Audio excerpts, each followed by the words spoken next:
عاجل وهام اليوم الأربعاء. الديوان الملكي العاهل السعودي يدخل المستشفى لإجراء فحوصات روتينية.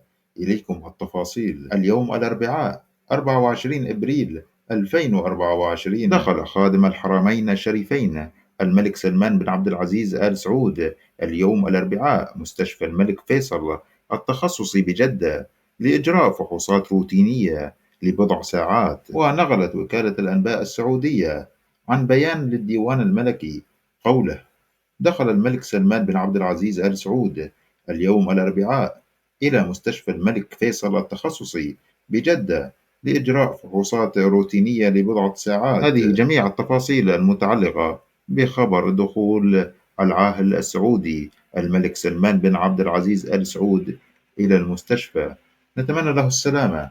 في نهاية الفيديو لا تنسونا باللايك والاشتراك في القناة ليصلكم كل جديد. شكرا جزيلا لكم وإلى اللقاء.